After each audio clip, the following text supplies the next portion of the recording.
Elisa, 107 años, un ejemplo de longevidad y hoy de cómo hacer frente al COVID con las vacunas. Esta mañana ha recibido la cuarta dosis que se ha empezado a administrar en las residencias de mayores. Han pasado casi 2 años desde el primer pinchazo y en este tiempo las vacunas se han confirmado como el mejor escudo frente a la pandemia. La que desde hoy se administra actúa frente a la variante original, la de Wuhan, y está adaptada a la de Omicron.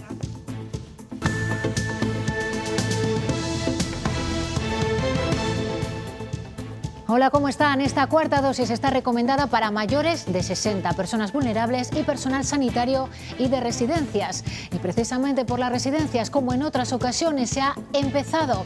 Samuel Senovilla. Así es, en la provincia de Ávila esta vacunación ha comenzado precisamente en esta residencia de la Junta de Castilla y León. 88 de sus 90 usuarios han recibido la cuarta dosis contra la COVID-19, una vacuna suministrada de manera simultánea con la de la gripe. Yo les animaría a que se la pondrían. Hoy nos lo han puesto a la vez, sí. A ver que nos sienten bien, ¿no? Que es lo principal. Hasta lo último hay que luchar con esto. Las 2 vacunas las tenemos puestas ya. Mucha gente joven y muchos niños que no la han pasado. Y todo eso sabemos que es un cóctel que anticipa que habrá una gripe mayor que la del año pasado. Y en Palencia se investiga un posible caso de violencia de género. Hay una mujer muerta de 32 años y también su pareja, un hombre de 36. Álvaro Lantada. Sí, Alejandra, de momento todo son hipótesis, aunque hay una vía de investigación predominante. El hombre podría haber acabado con la vida de su pareja para después quitarse la vida. En el interior de la vivienda donde se encontró el cuerpo de la mujer había 2 menores, un niño de 2 años, hijo de la pareja, y una niña de 7 años, hija de la víctima. Como anunció, Francisco Egea ha acudido hoy a los juzgados para solicitar un acto de conciliación en el que el presidente de las Cortes se retracte de lo que él considera un contenido difamatorio difundido en Twitter. Egea reclama también a la Mesa de las Cortes que aplique el reglamento y sancione al vicepresidente García Gallardo por sus insultos en el pleno de la semana pasada.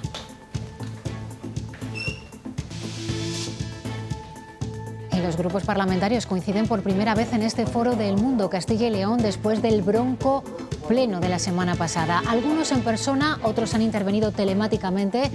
Todos están de acuerdo de palabra en la necesidad de destensar el debate. Las urnas deciden en Italia que una mujer líder del ultraderechista Hermanos de Italia se alce con el mayor respaldo popular para formar gobierno. Voto de castigo a la política tradicional ante el que Europa se sitúa a la expectativa. Italia es la tercera mayor economía de la Unión. Y la OCDE cree que España será de las grandes economías de la zona euro la que más crezca en 2023, aunque su ritmo se frena. Según sus previsiones, Alemania entrará en recesión. La crisis energética, la inflación rodean el futuro de muchos sectores. Ahora mismo, el invierno puede ser crítico para el textil. Tenemos ahora mismo los precios mes a mes. No podemos dar un precio y esto era impensable, ¿no? Antes teníamos unos precios para una campaña. El otoño entró con fuerza en el fin de semana cuando se puso el sol, que es quien mantiene las temperaturas agradables en la comunidad, que llegarán a los 22 grados en algunos municipios. Eso sí, la noche y la madrugada seguirán siendo frías. Nos vamos en directo en estos momentos hasta Palencia. Se lo decíamos al comienzo, se investiga como un posible caso de violencia de género la conexión entre 2 muertes de las que la policía ha tenido conocimiento por separado. A primera hora de la mañana, un hombre de 36 años era arrollado por un tren a su paso por la ciudad y al ir a notificar el deceso a su domicilio, la policía se ha encontrado muerta a su pareja sentimental. En los exteriores de esa vivienda está Álvaro Lantada. Álvaro, danos más detalles. Sí, Alejandra, eso es. Cuando la Policía Nacional intentó acceder al domicilio, se encontró con el cuerpo de una mujer de 32 años, un cuerpo sin vida, con evidentes signos de estrangulamiento. Además, en el interior había 2 hermanos, 2 niños de 2 y 7 años. Incluso la mayor habría sido la encargada de abrir la puerta a los cuerpos y fuerzas de seguridad. En estos momentos, efectivamente, se investiga si este suceso tiene algún tipo de relación con otro que ha ocurrido esta mañana. Sobre las 7 de la mañana, un hombre de 36 años fallecía tras ser arrollado por un tren en las vías a su paso por la capital palentina. Se busca ese hilo y esos vínculos en común porque ambos eran pareja. Incluso en estos momentos la principal vía de investigación podría ir encaminada a que él hubiera podido acabar con la vida de su pareja para después acabar con la suya tirándose a las vías del tren. En estos momentos, por lo tanto, no se asegura que sea aún un caso de violencia de género, aunque por ahí podrían ir las principales vías de investigación. Encontraban en su domicilio el cadáver de una mujer de 32 años, presuntamente ahogada a manos de su pareja. No sé cómo ha sido esta historia, pero me quedo a mí de piedra. Cuando me he enterado, me quedo de piedra yo también. La noticia se conocía minutos después de saber que un hombre de 36 años había fallecido arrollado por un tren. Estos 2 fallecimientos podrían estar vinculados, ya que se trata de su pareja sentimental. Hacía poco que vivían juntos en este domicilio de la avenida Reyes Católicos de la capital. Yo han venido hace poco a vivir aquí y bueno, nos conocíamos y eso, y les he visto aquí con el chiquito. Le habían comprado el piso, le estaban reformando y todo. A lo largo de la mañana, policía local, nacional y también la Guardia Civil se personaban en el domicilio para reunir pruebas y, junto a los forenses, proceder al levantamiento del cadáver. La principal hipótesis hace indicar que el autor de los hechos fue él, su pareja sentimental. De puertas para adentro, cada uno sabe lo que hace. Y que minutos más tarde decidió acabar con su propia vida en las vías del tren a pocos minutos de la vivienda. La mujer deja rotos a 2 menores de 2 y 7 años. Y casi 2 años después de ese primer pinchazo, en diciembre de 2020, los equipos de vacunación vuelven a las residencias para administrar a los mayores una 4ª dosis. Gracias a la vacuna que entonces estrenábamos, la letalidad de la enfermedad ha disminuido y ahora mismo se aborda de forma similar a la gripe. Y como entonces, como en los peores momentos, los mayores se han puesto los primeros en la fila, sin miedo, para dar ejemplo. Samuel Senovilla. Así es, de hecho, la primera persona en la provincia de Ávila en recibir esta 4ª dosis ha sido Amelia, que ya abrió la fila en anteriores vacunaciones. Ella es una de los 88 usuarios de esta residencia de la Junta de Castilla y León que hoy han sido vacunados contra la COVID-19. Eso en el brazo izquierdo, porque en el derecho han recibido el pinchazo contra la gripe. Hoy en esta residencia de Soria tienen visita. Pues otra vez con ilusión, como las anteriores, ya es la 4ª vez que venimos, entonces la gente ya sabe, tenemos mucha más práctica. Encantada está Felicitas de recibir a sus 99 años la 2ª dosis de recuerdo. Piensas que te vas a reservar de muchas enfermedades. Hemos visto pinchazos también en los centros de Zamora y en Ponferrada. Vamos a empezar a proteger a las personas más vulnerables, que son en las residencias de ancianos, mayores de 80 años. No olvida David que gracias a la ciencia ha superado el COVID. Hay que seguir, sí, hay que seguir. Con la primera. Esta vez estarán doblemente protegidos. Se vacunan también frente a la gripe en Palencia. Me dijeron que eran 2, que una era de la gripe y otra de eso. Yo desde luego con tal de no cogerlo, vale. Hay dosis preparadas para las 42.000 personas que están institucionalizadas en Castilla y León. Han esperado su turno pacientemente en Valladolid. El caso es estar bien, por bien nuestro y bien de los demás. Te servirá para las defensas que tengas. Y en Segovia, en este caso de Pfizer. Venga, un pinchacín. En Ávila están más preocupados por si hoy pasan mala noche. Tuve fiebre y me pasé un rato mal. Mañana a lo mejor sea cuando tengamos algunas molestias. Después de las residencias seguirán con el resto de mayores de 80. Hay turno para todos. La disponibilidad de las nuevas vacunas frente a la COVID-19 determinará quiénes son los siguientes en vacunarse. Además de los mayores de 80 y las personas que viven en residencias, tienen recomendada la 4ª dosis los trabajadores de centros sanitarios y sociosanitarios, pacientes menores de 60 años con condiciones de riesgo y en general los que tienen entre 80 y 60. La 2ª dosis de refuerzo no está indicada de momento para menores de esta edad sanos. En Castilla y León son unas 800.000 personas las susceptibles antes de recibirla.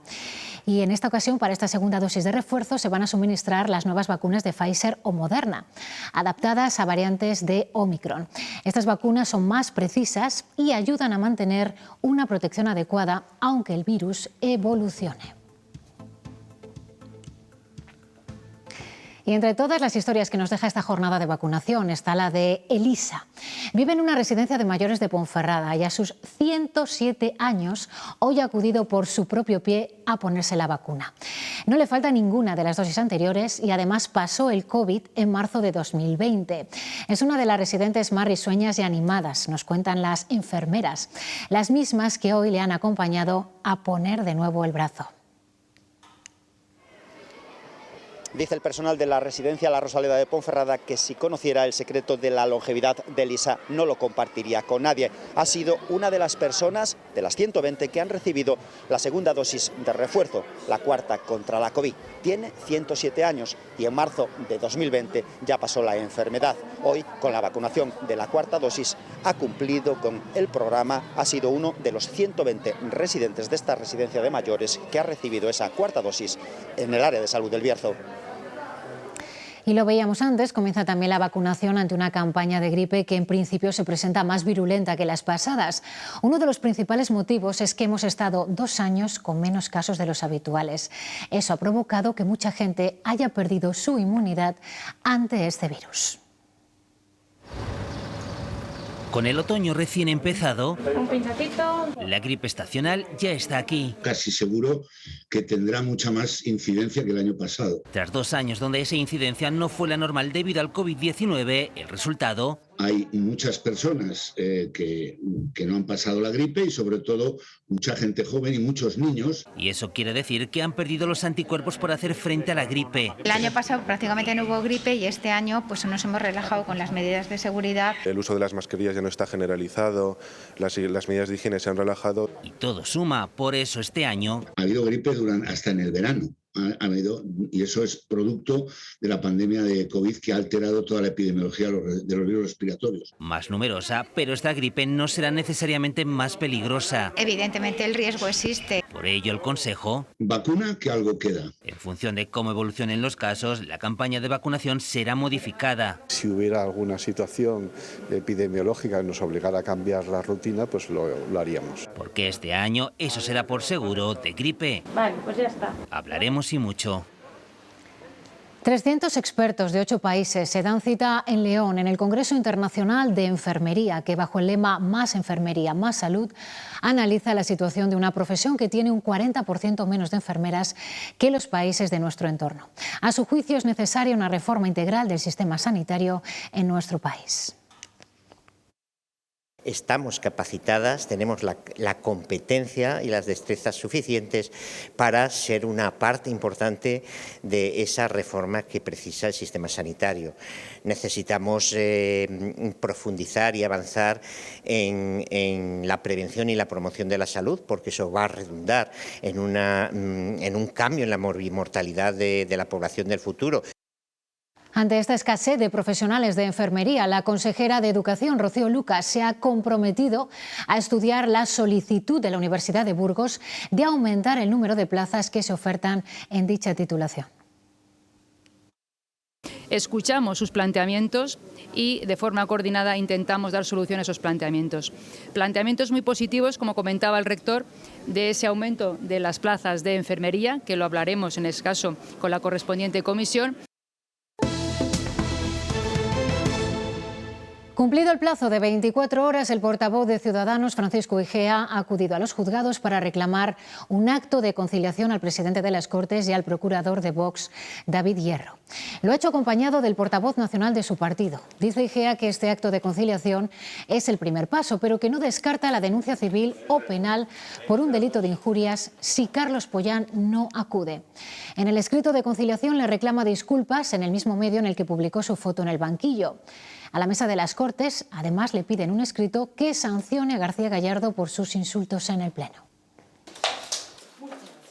Se ha dirigido a los medios diciendo que no va a entrar en mis provocaciones. Oiga, que el que ha provocado ha sido usted.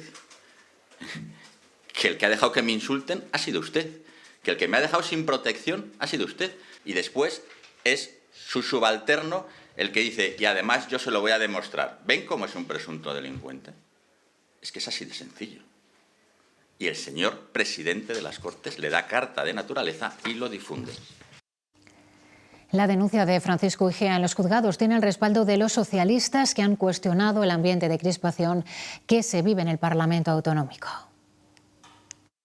La respetamos en tanto en cuanto está tratando de defender su derecho al honor, que creo que qué mínimo, ¿no? Yo soy una defensora de ultranza, como ustedes saben, del parlamentarismo. Creo que tienen cabida los debates apasionados, los debates vehementes, sin cruzar las líneas rojas, que no pueden ser de otra manera que los límites del respeto por los demás, por el adversario. Y mientras se producía esa denuncia a la que hacíamos referencia en un juzgado de Valladolid, el presidente de las Cortes, Carlos Pollán, asistía al acto de apertura del curso en la Universidad de Burgos. Pollán ya dijo la semana pasada que no iba a entrar en el juego de declaraciones y que sentía el respaldo de la Cámara a su forma de dirigir los plenos parlamentarios. Pues bien, mientras resuenan los ecos de la tensión de la semana pasada, los partidos políticos llaman hoy a recuperar el diálogo y el entendimiento.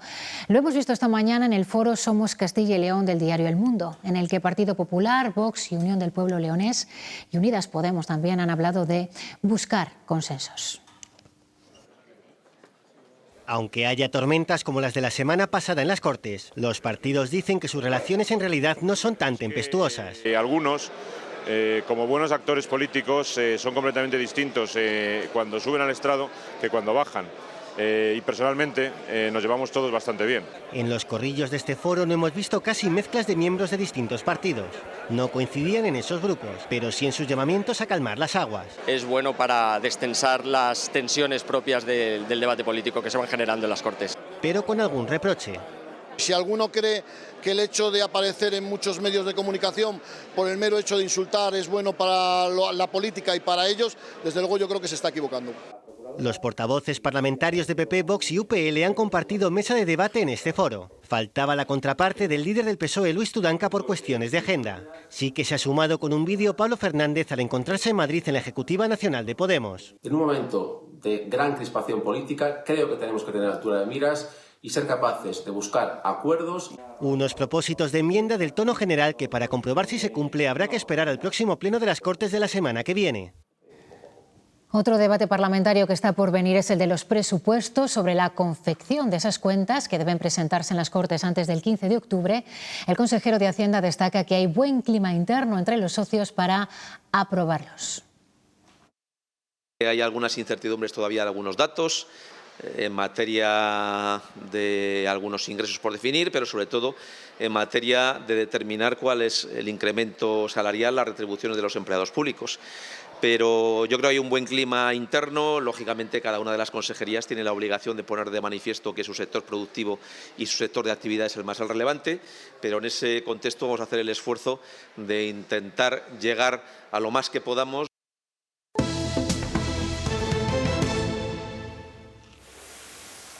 Los precios siguieron al alza en agosto. En nuestra comunidad fueron un 38% más altos que un año antes, mientras que en España se situaron casi en un 42%. La energía fue la principal causa, ya que duplica los costes de agosto de 2021. Es difícil encontrar un sector industrial al que la situación actual no le esté llevando al límite. Hoy la petición de ayuda llega desde las empresas textiles. Los costes para ellas se han disparado tanto que prácticamente cada mes tienen que actualizar sus precios. Para complicar aún más las cosas, el 95% son pequeñas empresas y sus recursos para sobrevivir son menores. Puntada a puntada, la incertidumbre económica también arrastra al sector textil. Por el precio del gas, estamos pagando en este momento un mínimo de 4 veces más. Y por la imparable subida de las materias primas. En lo que va de año vamos ya con un 35%. Con este panorama, muchas empresas desgraciadamente no les queda otra que presentar un ERTE. Y eso, si no se va peor, porque ya están llegando los cierres, entre otras cosas, porque con la que está cayendo para el consumidor comprar ropa. Ahora no es una necesidad, sino que es un capricho. Lo saben bien en esta empresa textil de Valladolid. Con 28 años de andadura, pocas veces han visto algo así. Tenemos ahora mismo los precios mes a mes. Esto era impensable, ¿no? Antes teníamos unos precios para una campaña. Hoy, ante el aumento continuo de costes, eso es imposible. Ellos están resistiendo. Somos unos afortunados por la experiencia y por el bagaje de todos los deberes hechos. Pero para muchas pequeñas empresas, que son el 95% de todo el sector, la situación es crítica. No se puede repercutir todos los incrementos que estamos teniendo en nuestros costos, no se pueden repercutir ni de lejos en los precios. Con este panorama piden mayor respaldo, que la administración les ayude económicamente y que, por ejemplo, tiene que toparse el gas para el consumo industrial. Ahora el objetivo para muchos es mantenerse y esperar tiempos mejores. 300 millones de euros de los 580 que Castilla y León recibirá de Europa en materia de vivienda se van a destinar a la rehabilitación, a reformar un parque de viviendas en su mitad anterior a 1980, para bajar los consumos de calefacción, que los inmuebles no pierdan ni calor ni frío y que en definitiva se pueda ahorrar. Fondos europeos que al año 26 va a poner encima de la mesa en materia de vivienda, en esto y en construcción de vivienda nueva, en torno a 580 millones de euros en Castilla y León. Una cifra muy importante, de la cual en torno a 200, casi 300 millones de euros va a ser para rehabilitación. Oportunidad, por lo tanto, para comprometernos con el medio ambiente, oportunidad, por lo tanto, para reducir el coste energético a las familias, a las empresas. El Gobierno central tramita en estos momentos la instalación de nuevos parques eólicos y huertos solares para la producción de 15.500 megavatios. De salir adelante, supondrán una inversión de más de 10.000 millones de euros en la comunidad. 6 de cada 10 proyectos solicitados se dedicarían a plantas fotovoltaicas. En la actualidad, Castilla y León es líder nacional en energía renovable por la producción eólica.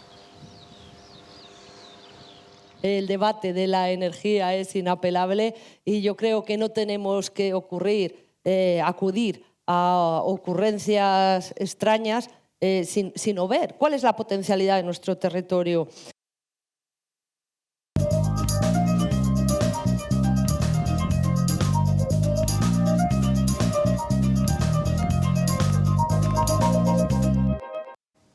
La economía española repuntará este año algo más de lo que se esperaba. La OCDE, la Organización para la Cooperación y el Desarrollo, estima que España crecerá este año unas décimas más, hasta el 4,4%.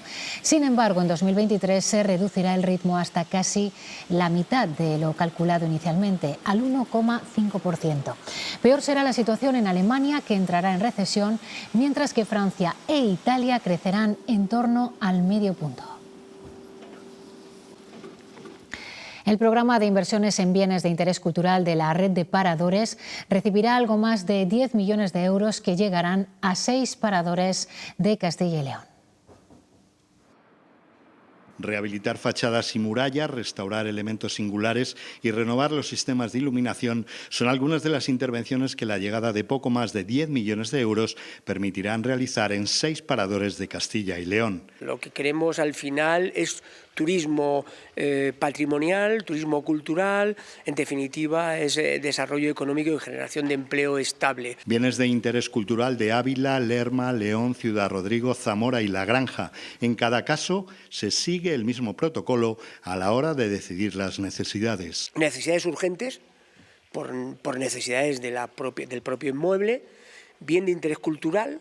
Es importante poner en valor el bien de interés cultural y la eficiencia energética, que tiene que ver con la sostenibilidad. Se suman a un año, este 2022, cargado de optimismo y buenas cifras. O sea, este año va a ser un año histórico para la red de paradores.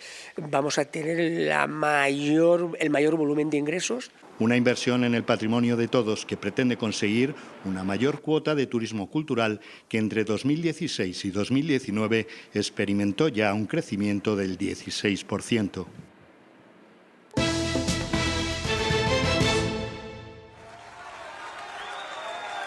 Giorgia Meloni, líder del partido ultraderechista Hermanos de Italia, se perfila como la nueva primera ministra del país después de ganar ayer las elecciones. Ha sido la candidata más votada, con un 26,5%, en unos comicios que han batido récord de abstenciones y con una baja participación que ha caído hasta el 63,9%. Orgullo. Será la primera mujer en llegar al gobierno de Italia. El partido Hermanos de Italia de Giorgia Meloni logra un respaldo del 26,5%. La coalición de derechas gana así las elecciones. Las otras dos formaciones afines, la Liga de Matteo Salvini y Forza Italia de Silvio Berlusconi, han logrado algo más del 8%. Estos resultados sitúan a Meloni como candidata a nueva primera ministra en unos comicios marcados por el desencanto social hacia la política, con una participación que se ha desplomado hasta el 63,9%. La segunda formación más votada ha sido el Partido Democrático, que concurría en coalición con Europa Verde. Esta coalición de centro-izquierda pierde representación al lograr el 14% de los votos. Las reacciones a los resultados han llegado desde varios puntos. La Comisión Europea espera una buena relación. Nosotros esperamos tener una cooperación constructiva con el nuevo gobierno italiano. Mientras que desde España esto decía el ministro Luis Planas. La Unión Europea es lo suficientemente fuerte y unida como para conseguir salvar cualquier situación que se plantee aquí o allá. Algunos gobiernos europeos ven con preocupación las relaciones con una candidata que en algunas ocasiones se ha pronunciado en contra de consensos básicos comunitarios. El Gobierno prepara un nuevo paquete de medidas fiscales. Desde Ferraz, la ministra de Hacienda ha anunciado que se presentará en los próximos días y, aunque no ha concretado en qué consistirá, sí ha adelantado que será similar al impuesto a las grandes fortunas. En estos próximos días, conoceremos la totalidad de las medidas fiscales que incorporarán o bien la ley de presupuestos o bien, como en el impuesto a las grandes fortunas, que es un impuesto para la cohesión social, también esta nueva figura, y que se incorporará por otro reglamento, por otra norma, puesto que, como saben, no se pueden crear nuevas figuras fiscales a través de la ley de presupuestos. El Partido Popular, por su parte, propone extender el tipo de IVA superreducido para más productos básicos de la cesta de la compra. Alberto Núñez Feijóo pide al Gobierno que se baje del 10 al 4% para la carne, el pescado, el aceite, la pasta y las conservas. El PP estima que esta bajada supondría una reducción de 960 millones de euros en los ingresos del Estado, pero que se compensaría con un aumento de la recaudación. Si mantiene su negativa a rebajar el impuesto de la renta, a las rentas de hasta 40.000 euros, al menos acepte la propuesta de rebajar el IVA de los productos básicos de alimentación del 10% de IVA al 4% de IVA, como la carne, el pescado, los aceites, el agua, la pasta seca y las conservas. Trabajo ha sancionado a dos empresas con 122 millones de euros por incumplir la ley Rider y abusar de la figura de falsos autónomos. La vicepresidenta segunda, Yolanda Díaz, ha anunciado que va a instar a la Fiscalía General del Estado a que investigue si hay vulneración de los derechos de los trabajadores por parte de las plataformas de reparto. Soy clara, no vamos a parar. Y sí, el peso de la ley va a caer contra aquellas empresas que son una pequeña parte, porque la gran mayoría están cumpliendo con la ley, que incumplan estas normas. Hoy en el Congreso los diputados han puesto a prueba su corazón. Es la campaña Pactos por tu Corazón, para poner el foco en estas enfermedades que están detrás de casi 19 millones de muertes cada año en todo el mundo. Los hábitos de vida saludables son claves para prevenir estas enfermedades. Es en ellos en los que la Sociedad Española de Cardiología y la Fundación Española del Corazón quieren poner el acento con motivo de la celebración el jueves del Día Mundial del Corazón. Los primeros en pasar por estas pruebas, los representantes de todos los ciudadanos. Presión arterial, perímetro abdominal, colesterol o índice de masa corporal son algunos de los valores que se pueden medir con estas pruebas sus señorías y el resto de trabajadores del Congreso de los Diputados para conocer su riesgo cardiovascular. El objetivo de esta campaña es recordar lo importante que es cuidar estos aspectos, la alimentación, el sedentarismo, la salud emocional, para prevenir hasta un 80% de las enfermedades cardiovasculares, la principal causa de muerte en el mundo y en España. La idea es que conozcan, los hagan suyos y lo transmitan a la población. Por favor, todo el mundo controle sus factores de riesgo y vigile que estén en orden.